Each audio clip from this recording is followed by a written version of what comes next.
नमस्कार किसान भाइयों।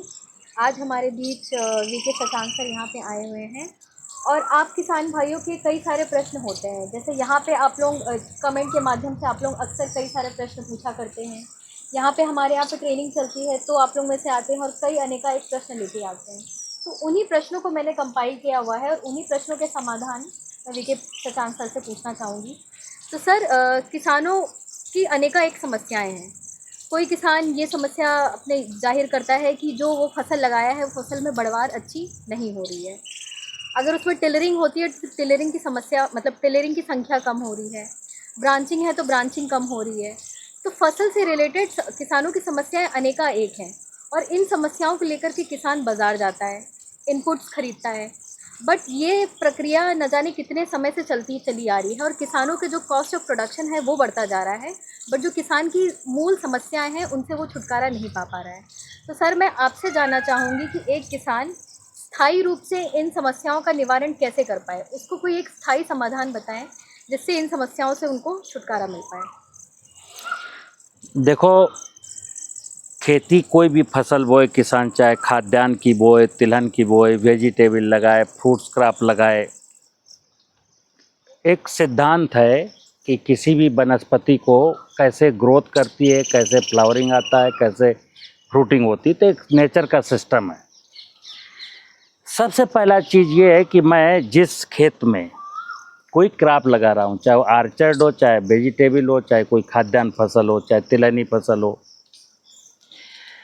बेसिक चीज़ होती है कि वो सॉइल इनिशियली, जब जैसे तुम्हारा प्रश्न था कि किसी का प्लांट क्रॉप पौधा ग्रो नहीं कर रहा है, मतलब उसकी ग्रोथ कम है, तो प्लांट को पोषण कहाँ से मिल रहा है? इनिशियल पोषण कहाँ से मिलता है? धरती माँ की कोख से। मैं अक्सर बात करता हूँ कि ये ज़मीन जिंदा है और इस ज़मीन, रिच ज़मीन की जब बात करते हैं तो इस ज़मीन की जो बायोलॉजिकल, फिजिकल और केमिकल प्रॉपर्टीज होनी चाहिए वो सब वीक हैं। बहुत अत्यधिक पेस्टिसाइड डाल करके इसकी बायोलॉजिकल प्रॉपर्टीज़ को मैंने ख़त्म किया, हैवी ट्रैक्टर चला के इसकी फिजिकल प्रॉपर्टीज़ को ख़त्म किया, और जब फिजिकल प्रॉपर्टीज़ और बायोलॉजिकल प्रॉपर्टीज़ वीक हो जाती हैं तो फिर वो केमिकल प्रॉपर्टीज़ अपने आप वीक हो जाती है। अब वीक सॉइल में, मतलब धरती माँ की अनफर्टाइल कोख में मैंने सोयाबीन बो दिया, टमाटर लगा दिया, सेव का बाग लगा दिया। अब मैं उसको वॉच करता हूँ कि ये क्रॉप बढ़ नहीं रही, तो प्रॉब्लम कहाँ से है? प्रॉब्लम है मिट्टी से। मैं अक्सर किसानों को कहता हूँ कि अपनी मिट्टी को सुधारो, अपनी मिट्टी को जानो, अपनी धरती माता की पूजा करो। क्या करे किसान? आपका था स्थायी समाधान मिल जाए। तो मैंने बोला कि सॉइल की बायोलॉजिकल प्रॉपर्टीज़ को ठीक कर दो। माने कि बायोलॉजिकल प्रॉपर्टीज़ का मतलब है कि इस मिट्टी में अनेकानेक प्रकार के जीव जंतु रहते हैं, अनेकानेक प्रकार के। जब माइक्रो ऑर्गेनिज्म की बात करेंगे तो उनकी संख्या काउंट नहीं की जा सकती, कितनी स्पीसीज के हैं। फिर इसके बाद चींटी है, चींटा है, दीमक है, केचुआ है, गुबरैला है, सांप है, बिच्छू है, क्या क्या नहीं है। ये सारे जीव जंतु इस सॉइल की प्रॉपर्टीज़ को इन्हेंस करते हैं। यही सॉइल की बायोलॉजिकल प्रॉपर्टीज है। चूहा छेद करता है ताकि वर्षा का पानी नीचे चला जाए, दीमक शुष्क पदार्थ को खाती है, केचुआ गीले पदार्थ को खाता है, नाना प्रकार के माइक्रो ऑर्गेनिज्म क्रॉप रेजिड्यू को डिकम्पोज करते हैं, उसको उसके बने हुए कार्बन को से जीवांश बनाते हैं, ह्यूमस बढ़ाते हैं।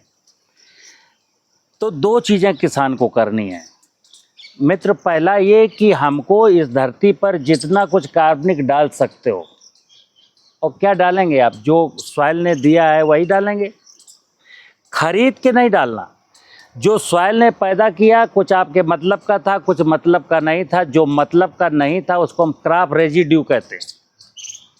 उस चीज़ को आज की तारीख में मैक्सिमम लोग आग लगा देते हैं, काट करके मेड़ पर रख देते हैं, या फेंक देते हैं, या बेच देते। ये इस पर सारे पर इस पदार्थ पर खेत का, धरती माँ का हिस्सा था। धरती माँ कहती है कि ये चीज़ें अगर तुम हमको लौटा दोगे, और धरती माँ में जीवाणु हैं, तो ये देर सवेर देर सबेर, मतलब 2 महीना लग सकता है, 6 महीना लग सकता है, साल भर लग सकता है, देर सवेर ये सारा का सारा जो कार्बनिक पदार्थ था वो ह्यूमस में कन्वर्ट होगा। अभी मिट्टी की जांच कराया तो 0.3% ऑर्गेनिक कार्बन निकला, और ये मैं कहता हूँ कि 1% से अबव होना चाहिए। जैसे ही हमारी ज़मीन में 1% से अधिक ऑर्गेनिक कार्बन आएगा, किसान की कोई भी फसल बोएगा उसकी बम्पर ग्रोथ होगी, फ्लावरिंग अच्छी होगी, फ्रूटिंग अच्छी होगी। दूसरा, ये जो माइक्रो ऑर्गेनिज्म है ना, जैसे बीमारियां आती हैं, ढेर सारी फसलें हैं उसमें कई प्रकार की बीमारियां हैं। ये बीमारी बेसिक सारी की सारी बीमारियां जो है सॉइल से जन्म लेती हैं। हालांकि स्टडी में लोगों को पढ़ाया जाता है भूमि जनित बीमारी, बीज जनित बीमारी, हवा जनित बीमारी, लेकिन बीमारी चाहे बीज में हो, चाहे हवा में हो, चाहे ज़मीन में हो, आने का रीजन ज़मीन ही है। तो जो बीमारी फैलाने वाले नेगेटिव पैथोजिन हैं वो सॉइल में होते हैं, और उनको कौन कंट्रोल करता है? अनादिकाल से जो सॉइल में रहने वाले बेनिफिशियल माइक्रोब्स हैं ना, वो नेगेटिव पैथोजिन को वहीं कंट्रोल करते हैं। तो किसान पेस्टिसाइड डाल के मारे ना, और गर्मियों में अप्रैल मई जून के महीने में मरे ना। जैसे अभी मैं बगीचे के पास खड़ा हूँ, अब यहाँ ये गर्मियों से नहीं मरेंगे, और इस बगीचे में कोई पेस्टिसाइड चूँकि ज़मीन में नहीं डाला जाता, इसलिए सॉइल रिच है। अब छाया है, बगीचा है, लेकिन लोग इसमें आर्चर्ड में भी खूब दवा डालते हैं नीचे, निमेटोड्स को लेकर के, किसी बात को लेके, दीमक को लेकर के। तो ये जब हम ऐसे खतरनाक इंसेक्टिसाइड डालते हैं तो सॉइल के जो बेनिफिशियल जीव और जीवाणु हैं वो सब मर जाते हैं। जब ज़मीन हमारी मृत हो जाती है, अब मृत ज़मीन में जिसकी सेना काम करना बंद कर चुकी, वो सेना को मैंने मार डाला, वहाँ मैंने कार्बनिक पदार्थ डाल भी दिया, तो फाइनल प्रोडक्ट जो क्रॉप का है जीवांश के रूप में, जिसमें सारे पोषक तत्व हैं, वो फाइनल प्रोडक्ट नहीं बन के आता। अब ऐसे में किसान का जब सॉइल वीक हुई तो फिर उसका क्रॉप ग्रोथ नहीं कर रहा है, तो बेचारा दौड़ता है बाज़ार में, और फिर वो कोई जिंक बताता है, कोई डीएपी बताता है, कोई सल्फ़र बताता है, तो ऐसे में फंस जाता है। फिर कुछ दिन के बाद उसकी क्रॉप में जो सॉइल बोर्न डिजीज आई है, जैसे ही उसको फेवरेबल कंडीशन मिलती है तो वो बीमारी के लक्षण प्रकट हो जाते हैं, फिर दौड़ता है फंजीसाइड के लिए। तो मिट्टी अगर सही है तो किसान की ये मान लीजिए कि सॉइल के रिच होने पर किसान की 70% जो समस्याएं हैं ना, नाना प्रकार की, वो स्वतः खत्म हो जाती। तो 70% तो प्रॉब्लम सॉल्व हो गई केवल सॉइल को रिच कर देने पर। सर, किसान भाइयों की अक्सर ये भी समस्या आती है, और मैं सिर्फ उन किसानों की बात नहीं कर रही हूँ, मैं सारे किसानों की बात कर रही हूँ जो सब्जी उत्पादक भी है, फल भी बोता है और क्रॉप भी लगाता है। उनकी एक समस्या ये भी आती है कि उसमें कीट बहुत लगते हैं, जैसे तना छेदक रोग मतलब कीट लग गया उसमें, या पत्ती चूसक कीट लग गया उसमें, तो कीट की समस्याएं बहुत किसान फेस करता है। तो सर उसके बारे में कुछ बताएं आप। ये जो नाना प्रकार के इंसेक्ट हैं, इनकी समस्या, जैसे मैं अक्सर जंगल की बात कर देता हूँ किसानों से कि मैं जंगल जाकर के देखा कि जंगल में जहाँ बायोडाइवर्सिटी रिच है, देखिए फर्टिलाइज़र की और डिजीज़ की समस्या सॉइल से कोरिलेट करती थी। इंसेक्ट की समस्या का सॉइल से कोई लेना देना नहीं। इंसेक्ट की जो प्रॉब्लम है वो है बायोडाइवर्सिटी से। जैसे मैंने कहा सॉइल की माइक्रो बायोडाइवर्सिटी जो थी कि पॉजिटिव पैथोजिन होने चाहिए, पॉजिटिव माइक्रोब्स होने चाहिए, वो निगेटिव को कंट्रोल कर देंगे। ऐसे ही सॉइल के ऊपर की जो बायोडाइवर्सिटी है कि नाना प्रकार की झाड़ियाँ हैं, पेड़ हैं, नाना प्रकार की क्रॉप भी बोता है। बायोडाइवर्सिटी का मतलब है कि मोनोकल्चरिंग नहीं होना चाहिए, केवल पैडी की खेती, केवल गन्ने की खेती, केवल आलू की खेती, ऐसा नहीं। कृषि की परिभाषा ही है कि भूमि एवं फसलों का ऐसा प्रबंधन जिससे किसान परिवार की सभी ज़रूरतें पूरी हो जाए। हमको रोटी खानी है तो अनाज की खेती, हमको दाल खानी है दलहन की खेती, हमको तेल खाना है तिलहन की खेती, हमको सब्जी खाना है सब्जी का थोड़ा सा एरिया, हमको फल खाना है फल का, फिर हमको दूध खाना है तो पशुपालन। ये सब मिला के बायोडाइवर्सिटी में आता है। जब हम मल्टी क्रॉप करेंगे तो मल्टी प्रकार क्या जो बायोडाइवर्सिटी ना वो बनेगी।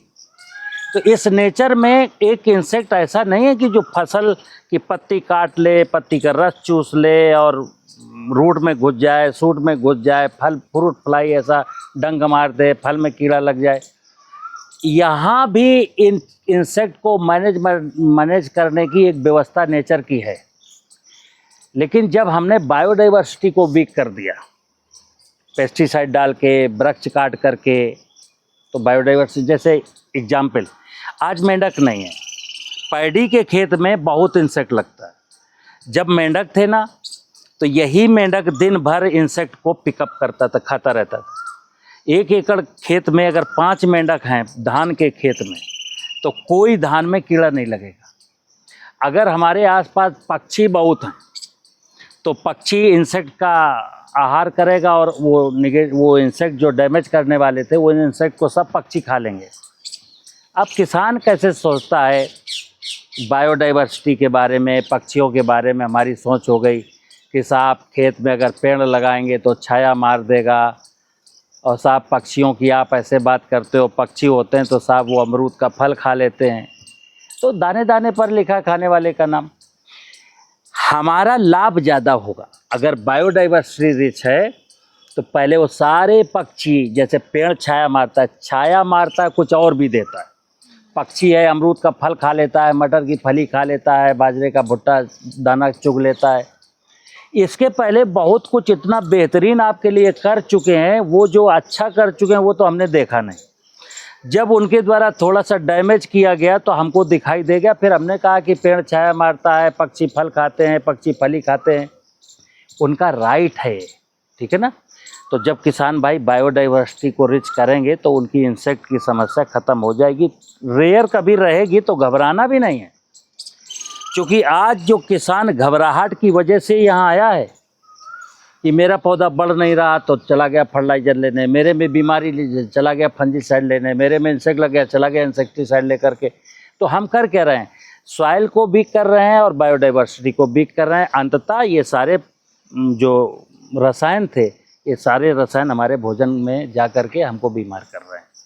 सर, अक्सर किसान ये भी प्रश्न पूछते हैं कि उन्होंने कोई फसल लगाई है तो उन्होंने पूरे उपक्रम अच्छे से प्रयोग किए, बट कई बार ऐसा होता है कि जो फूल निकला है वो फूल झड़ जाता है, या तो फूल बनाओ तो वो फ्रूट में कन्वर्ट नहीं हो पाता है। तो इसकी क्या मतलब ये जो समस्या किसान झेल रहा है, इसके लिए आप सर क्या बताना चाहेंगे? देखो, इसके लिए जो फ्लावर गिर गए, फ्रूट बचपन में छोटा सा था, ड्रॉप हो गए, फ्रूट ड्रॉपिंग हो गई, फल मैच्योर नहीं हो रहा है, साइज उनका प्रॉपर नहीं हो पा रहा है। इसमें हमारी 2 चीज़ें हैं। फूल ड्रॉप हो जाना, फल का ड्रॉप हो जाना, फल का छोटा रह जाना, ये भी समस्या सॉइल से रिलेटेड है। और जो फूल ड्रॉपिंग है वो कई बार क्लाइमेट से रिलेटेड है। जैसे आज के 4 साल पहले देश में नींबू का अकाल पड़ गया था, यानी कि नींबू की जब फूल फ्लावरिंग हो रही थी, जब फ्रूट सेटिंग होनी थी, उस समय टेम्परेचर बढ़ गया। तो ग्लोबल प्रॉब्लम थी वो। टेम्परेचर बढ़ जाने के कारण 90% फ्रूट सेटिंग हुई नहीं। तो उस साल 10 रुपए का, 15 रुपए का एक नींबू बिका, आज 15 रुपए का पाव बिक रहा है, ठीक है ना। तो ये जो क्लाइमेट चेंज है, ये भी तो इसी से रिलेटेड है, सॉइल से। जब मेरी सॉइल वीक हो गई, बायोडाइवर्सिटी वीक हो गई, तो क्लाइमेट चेंज होना ही है, फिर ग्लोबल वार्मिंग होनी है। तो अभी तो मित्र मैं जूझ रहा था, सॉइल की अनफर्टिलिटी के कारण कुछ समस्याएं आती थी। अब जब मैंने उनको मीट आउट नहीं किया, उनको चेक नहीं किया, उनको नहीं सुधारा, तो क्या समस्या आ गई? ग्लोबल वार्मिंग की और जलवायु परिवर्तन की। अभी आगे आने वाले समय में कितने प्रकार की समस्याएं आएंगी हमको नहीं पता। सर, तो जैसे इतनी बातें हुई, तो आप जो मतलब चीज़ें बदल रही हैं आजकल, तो हमें नेचुरल फार्मिंग के बारे में चीज़ें ज़्यादा सुनने को मिल रही है, इसका प्रचार प्रसार अब ज़्यादा हो रहा है। तो सर, कुछ किसान ऐसे हैं जो हिम्मत करके नेचुरल फार्मिंग की तरफ बढ़ तो रहे हैं, बट उनके मन में एक संशय है, एक डर बैठा है कि हम अगर नेचुरल फार्मिंग की तरफ बढ़ते हैं तो हमारा उत्पाद जो है या उत्पादन है वो कम हो जाएगा। तो सर, इसके बारे में ये शंका केवल किसान की नहीं है, इस शंका से मेरे नीतियां और मेरे वैज्ञानिक और मेरे प्रसार कर्मी और अधिकारी, एग्रीकल्चर सेक्टर में जितने भी लोग काम करने वाले हैं, सबको ये शंका है। ये भ्रम की स्थिति है कि मेरे दिमाग में ऐसा भ्रम है, ऐसा भय है कि अगर मैं नेचुरल फार्मिंग की ओर गया तो नो डाउट प्रोडक्शन डाउन हो जाएगा। ये भ्रम, ये भय हटाना है दिमाग से। और सिंपल सी बात है, जैसे एक सॉइल में ऑर्गेनिक कार्बन कम है, अब मैं उस किसान को सीधे ये सिखा रहा हूँ, भाई तुम यूरिया डीएपी मत डालना, तुम कोई फंजीसाइड भी मत डालना, तुम कोई इंसेक्टिसाइड भी मत डालना, तो नो डाउट प्रोडक्शन लॉस जाएगा। क्योंकि अभी मैंने नेचुरल फार्मिंग में इतना समझा कि अब हमको फर्टिलाइज़र नहीं देने, पेस्टिसाइड नहीं देने और केवल जीवामृत डालना, बस प्रोडक्शन तो गिरेगा मित्र। क्योंकि मैंने थ्योरी क्या बताई कि प्राकृतिक खेती को एक आहिस्ता आहिस्ता शुरू करना है। ऑल ऑफ सडन ये, जैसे बहुत सारे किसान हमसे कहते हैं कि सर मैं पिछले 5 साल से ऑर्गेनिक फार्मिंग कर रहा हूँ और मैं कोई फर्टिलाइज़र नहीं डाल रहा हूँ, मेरा प्रोडक्शन आधा रह गया। तो हमने कहा कि all of sudden chemical fertiliser बंद कर देना, केमिकल पेस्टिसाइड बंद कर देना, ये प्राकृतिक खेती नहीं है। प्राकृतिक खेती का मैंने फिर बताया कैसे मेरी सॉइल हेल्दी बने, सॉइल में कैसे कार्बन इनरिच कर दूं, सॉइल में कैसे माइक्रोबियल एक्टिविटी अच्छी कर दूं, सॉइल के ऊपर की बायोडाइवर्सिटी कैसे सुधार दूं। इसमें कहाँ समय लगेगा। कि आज से मैंने संकल्प लिया कि थोड़ा सा कार्बनिक पदार्थ जो खेत ने पैदा किया खेत में ही डिकम्पोज करूँगा। जो माइक्रोब्स मैंने पेस्टिसाइड डाल के जो जीवन ज़मीन का मारा उसको अब पेस्टिसाइड डाल के नहीं मारूंगा। और फर्टिलाइज़र की मात्रा थोड़ी सी डालूंगा। जो आज की तारीख में 200 किलो मैं 1 एकड़ में डाल रहा था, तो मैंने कहा चलो इतना मैंने कुछ किया तो समथिंग कुछ अच्छा हुआ होगा तो हम 150 किलो डालते। तो उसने देखा कि इतना अच्छा करने के बाद, वर्षा का पानी रोकने के बाद, खेत की मेड़ पर पेड़ लगाने के बाद, क्रॉप रेजिड्यू को वहीं डिकम्पोज करने के बाद, जीवामृत डालने के बाद मैंने 50 केजी फर्टिलाइज़र घटाया, लेकिन यील्ड मेरी घटी नहीं बल्कि कुछ बढ़ गई। अब उसका कॉन्फिडेंस बिल्टअप होगा। अब वो कहेगा नहीं ये विधा सही है, तो प्रोडक्शन नहीं घटा। अगले साल फिर रेजिड्यू मैनेज करेगा, तो अगले साल फिर उस पर कार्बन बढ़ेगा और जीवाणु वो मार नहीं रहा है, तो अगले साल वो 100 किलो कर दिया। अब वो कॉन्फिडेंस उसका बिल्टअप होता चला जा रहा है। नेक्स्ट ईयर उसने क्या किया, कुछ और अच्छा किया। अब उसका प्रोडक्शन बढ़ने भी लगा। पहले 10 कुंटल होता था तो अब वो 12-13 कुंटल पर आ गया। वो देख रहा है धीरे धीरे कि यार मैं पेस्टिसाइड भी नहीं डालता हूँ, इनको भी नहीं करता हूँ, मैं फर्टिलाइज़र भी नहीं डालता हूँ, लेकिन मेरा प्रोडक्शन तो बढ़ रहा है। तो कौन बढ़ा रहा है? जैसे जैसे धरती माँ इनरिच होती जाएगी प्रोडक्शन तो बढ़ेगा। क्योंकि पौधे को भोजन देने का प्राथमिक काम है सॉइल का, और सॉइल के पास होगा तब न देगी। अभी ऑर्गेनिक कार्बन 0.3 है तो क्या देगी वो? जब ऑर्गेनिक कार्बन 0.6 हो गया तो कुछ देगी, ऑर्गेनिक कार्बन 0.8 हो गया तो कुछ और देगी, ऑर्गेनिक कार्बन 1% से अबव हो गया तो कुछ और देगी। क्या देगी? खेत में फसल में पानी नहीं लगाना पड़ेगा। बहुत सारी क्रॉप में, और जिनमें बहुत पानी लगते हैं, 6 पानी लगते हैं, वो 3 ही पानी में होने लगे। क्योंकि कार्बन बढ़ने के बाद इसकी वाटर होल्डिंग कैपेसिटी भी बढ़ेगी। तो 3 काम हो जाएंगे, ना तो फर्टिलाइज़र की ज़रूरत है, ना पानी की ज़रूरत है, और ना फंजीसाइड की ज़रूरत है। सॉइल अगर रिच होती, और बायोडाइवर्सिटी, खेत की मेड़ों पर अनेकानेक प्रकार के वृक्ष लग गए तो पक्षी आ गए, बायोडाइवर्सिटी अच्छी हो गई, तो फिर इंसेक्ट भी देखेगा किसान की नहीं इंसेक्ट से उतना तो डैमेज नहीं हो रहा जितना मैं मान रहा था, जितना पीछे होता था। है थोड़ा सा 5-6%, 4% तो चलता है, दाने दाने पर लिखा है खाने वाले का नाम। तो किसान भाइयों को ये करना है। और क्या प्रश्न? सर, किसान भाई कई बार इस बात से भी कंफ्यूज हो जाते हैं, जब भी वो प्राकृतिक खेती या नेचुरल फार्मिंग के बारे में सुनते हैं तो उन्हें लगता है कि हम जीवामृत बना करके अपने खेत में प्रयोग कर लें तो प्राकृतिक खेती मेरी पूरी हो जाएगी या उस तरफ हम आगे बढ़ जाएंगे। तो सर, इस जो ये भ्रम है किसानों का, इसको थोड़ा सा दूर करें सर। पहले तो मैं किसानों से कहता हूँ कि किसान भाई जो जीवामृत का कॉन्सेप्ट थ्योरी यहाँ दिमाग में बिठा लिए है ना, उसको दुरुस्त करें। जीवामृत का मतलब है कि वो जीवाणु जो पीछे सालों में मैंने पेस्टिसाइड डाल के खेत के ख़त्म किए हैं, वो जीवाणु फिर से ज़मीन में आ जाएं। कहाँ से आएंगे? तो जहाँ पर मैंने पेस्टिसाइड नहीं डाले, जहाँ पर बायोडाइवर्सिटी अच्छा है, वो जंगल रूपी माहौल है। जैसे मैं कह सकता हूँ जंगल जाइए, अब मैं कहता हूँ जंगल ना जा कर के हमारे चिरगांव के इस बगीचे से मिट्टी ले जाइए, क्योंकि यहाँ भी मैं देख रहा हूँ कि यहाँ भी कोई पेस्टिसाइड नहीं डाला जाए, बिल्कुल वाइल्ड रूप से खेती हो रही है। कोई पेस्टिसाइड नहीं डाला जाता, कोई फर्टिलाइज़र नहीं डाला जाता, तो यहाँ जो माइक्रोबियल एक्टिविटी है ना, वो फास्ट है, रिच है, अच्छी है। तो जंगल जा कर के मिट्टी लाना, ड्रम में डालना, और बैक्टीरिया जो माइक्रोब जब मल्टीप्लाई करेंगे तो उनको भोजन की ज़रूरत है, शुगर की डायरेक्ट ज़रूरत है नैनो फार्म में। तो गुड़ डालना या चीनी डालना, उनको मल्टीप्लाई करना और खेत में लॉन्च करा देना। अब यहाँ पर मैंने एक काम किया केवल, कि जो माइक्रोब्स नष्ट हो गए थे उसको मैंने ज़मीन में डाल दिया, और मैं कह रहा हूँ मैं नेचुरल फार्मिंग शुरू कर दिया। ये नेचुरल फार्मिंग का आधा अधूरा ज्ञान है। ये माइक्रोब्स गए थे ज़मीन में, जो 3.3% कार्बन था, अब उसको अपना शिकार बनाएंगे तो वो, और मैं कार्बनिक पदार्थ नहीं डाल रहा हूँ। तो ये जो 0.3% कार्बन था ना, 2 साल के बाद 0.2 हो जाएगा। क्यों? कार्बन तो मैंने ऐड नहीं किया, और कार्बन को हजम करने वाली सेना मैंने लॉन्च कर दी। तो मैं बार बार कहता हूँ कि जीवामृत भी डालिए, कार्बनिक पदार्थ भी डालिए, क्योंकि जीवाणुओं का भोजन तो अल्टीमेटली कार्बनिक पदार्थ ही है, जो देर सवेर कार्बन बनेगा। दूध है और जामन नहीं है, दही नहीं बनेगा। जामन है और दूध है, दही नहीं बनेगा। तो खेत में जब हम सॉइल में दही जमाना चाहते हैं, तो हमको जीवाणु भी चाहिए और कार्बनिक पदार्थ भी चाहिए। तो सर, अंत में एक बार आपने जो भी ये सारी चीज़ें बताई कि किसानों को महत्वपूर्ण रूप से किन किन बातों पे ध्यान देना चाहिए, उसको एक बार आप संक्षिप्त रूप में बता दें। किसान भाई, एक तो खेत की, मैं बोलता हूँ, अक्सर बोलता हूँ कि बारिश का पानी, जैसे ये बारिश का सीज़न है, बारिश का पानी खेत में रोकने का इंतज़ाम कराएं।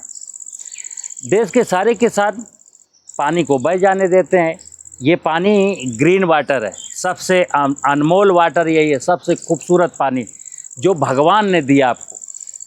तो मैं इस पानी को बह जाने देता हूँ, और 280 फुट से बोरिंग करके फसल की सिंचाई करता हूँ। वो ब्लू वाटर है, वो अच्छा नहीं है क्रॉप के लिए, ना पीने के लिए ना क्रॉप के लिए। तो वर्षा का पानी रोकें खेत की मेड़ बना करके। और एक चीज़ मैं अभी कही गया, खेतों की मेड़ों पर नाना प्रकार के वृक्ष लगाएं, बायोडाइवर्सिटी को अच्छा करने के लिए। नाना प्रकार की चिड़ियाँ, नाना प्रकार के और जीव जंतु जो इस नेचर को मैनेज करते हैं, वो किसी प्रकार लौट आएँ। तो कब लौटेंगे? जब उनका शेल्टर पॉइंट होगा। अब खेत में कोई पेड़ नहीं है, अब चिड़िया वहाँ क्यों रहेगी? तो अब इंसेक्ट आ जाएगा, तो अच्छी कंडीशन होगी, इंसेक्ट की संख्या बढ़ेगी, तो इंसेक्ट डैमेज करेगा, फिर आपको वही इंसेक्टिसाइड लेके भागना पड़ेगा। ठीक है ना? तो खेत की मेड़ बना के वर्षा का पानी रोकना है, खेत की मेड़ों पर पेड़ लगाना है। किसी भी कार्बनिक पदार्थ को, पशुओं का मल मूत्र हो, चाहे फसलों के अवशेष हों, चाहे खरपतवारों के अवशेष हों, उनको उखाड़ करके फेंकना, जलाना, नष्ट करना नहीं। वो खेत, माँ कहती ये मुझको लौटा दे, ये तू मुझको जितना ही कचरा लौटाएगा ना, उतना ही मैं समृद्धशाली हो जाऊंगी, तुमको उतना ही मैं उपज दूंगी। जैसे जैसे माँ की सामर्थ्य बढ़ेगी, माँ ज़्यादा देगी। तो ये जो भ्रम है ना कि लोग खाद्यान्न की कमी हो जाएगी, कभी नहीं। मैं कहता हूँ आज इंडिया में अगर 300 मिलियन टन खाद्यान्न हो रहा है, अगर सही सोच के साथ मेरे किसान, मेरे वैज्ञानिक, मेरे नीतियाँ सही सोच के साथ कि हमें इसका ऑर्गेनिक कार्बन 1% कर देना है। 1% कार्बनिक पदार्थ होते ही हमको फर्टिलाइज़र बंद, प्रोडक्शन 600 मिलियन टन होगा। प्रोडक्शन डाउन नहीं होना है। ठीक है ना? तो किसान भाइयों, मुझे उम्मीद है कि आपके द्वारा जो भी प्रश्न किए गए थे उसका उत्तर आप सभी को मिल गया है।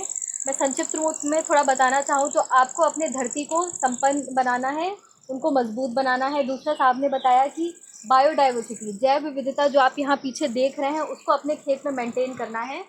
और आपको तीसरी कोशिश ये करनी है कि ये जो बरसात के समय पे जो भी विष्णु भगवान ये पानी बरसा रहे हैं, उसको अपने खेत में रोक करके रखना है। तो मुझे उम्मीद है आज जो वीके सचान सर और मेरे बीच में जो भी चर्चा हुई, आपकी समस्याओं को लेकर के जो भी चर्चा की हमने आज, उससे आपको ज़रूर लाभ मिला होगा। बहुत बहुत धन्यवाद।